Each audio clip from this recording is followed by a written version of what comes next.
এখন মনে হচ্ছে আমরা কোন দেশে বাস করছি। হ্যাঁ, এরকম একটা দেশ। ছি, এই দেশের সরকারকে ছি বলতে হয়, এই দেশের পুলিশকে ছি বলতে হয়। ছি, এই হচ্ছে আমাদের গণতন্ত্র। হ্যাঁ, সোনাংশু স্যারের তার শারীরিক কন্ডিশন এতটাই অবনতি হচ্ছিল যে দিল্লি হাইকোর্ট নির্দেশ দিয়েছিল সরকারকে এই বিষয়ে একটুখানি লক্ষ্য দিতে, যাতে মানে একটা খারাপ কিছু না ঘটে যায়। সেরকমই ঘটার একটা মানে আশঙ্কা করছিল ডক্টররা। আমাদের সরকার কি করলো একটুখানি দেখো।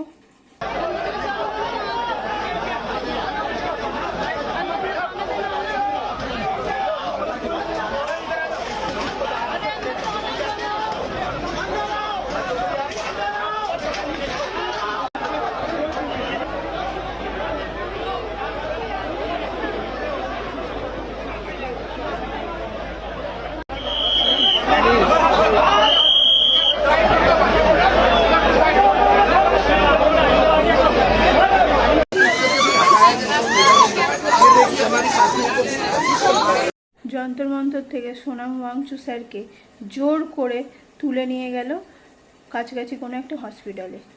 এটাতে সরকার কি বোঝাতে চাইলো? আমরা কোনোভাবেই আপোষ করব না। তোমাদের কি হলো না হলো, স্টুডেন্টদের ভবিষ্যৎ কি হলো না হলো, স্টুডেন্টরা বাঁচলো কি মরলো, আমাদের দেখার কোনো দরকার নেই। আমাদের শুধু টাকার সাথে সঙ্গী। কারণ ওদের যে এই ধর্মেন্দ্র প্রধান বা যারা আছে, কারোর ছেলেমেয়ে তো আর এই দেশে নেই, সবার ছেলেমেয়ে তো বিদেশে আছে, তারা বিদেশে পড়াশোনা করছে। তা তাদের তো ছেলেমেয়েদের কোনো ক্ষতি হচ্ছে না, হলে আমাদের মতো মানুষের ছেলেমেয়েদের ক্ষতি হচ্ছে, যাদের কিনা এই জিনিসটা নিয়ে ভীষণ গায়ে লাগছে। আজকের আমার মেয়ে হয়তো ভবিষ্যতে কখনো এরকম একটা জায়গায় গিয়ে পৌঁছাবে, তখন তার ভবিষ্যৎ কী হবে? হ্যাঁ, তোমাদের ছেলেমেয়েরা এরকম কোনো একটা দিন এই জায়গায় যাবে, তার ভবিষ্যৎ কী হবে? হ্যাঁ, স্টুডেন্টরা কি সুইসাইড করবে? ইয়াং জেনারেশন মরবে, আর সরকারের সব অশিক্ষিতগুলো সরকারের বড় বড় বড় বড় পদে গিয়ে বসে থাকবে।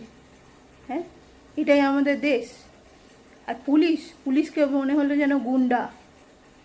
সরকারের উচিত ছিল তো যে যন্তর মন্তরে এসে এদের সাথে একটা সলিউশনে বসা। হ্যাঁ, যে কি যদি তোমাদের মনে হচ্ছে না ধর্মেন্দ্র প্রধানকে আমরা ওই জায়গা থেকে সরাবো না, তো একটা কিছু বসে তো একটা কিছু মীমাংসা হতে পারতো। সেটা করলো না। কি করলো? পুলিশকে দিয়ে জোর করে ওখান থেকে তুলে নিয়ে গেল, যাতে আর কোনো অনশন না হয়। একটা কথা সরকার বুঝতে পারছে না যে যখন তুমি মানুষ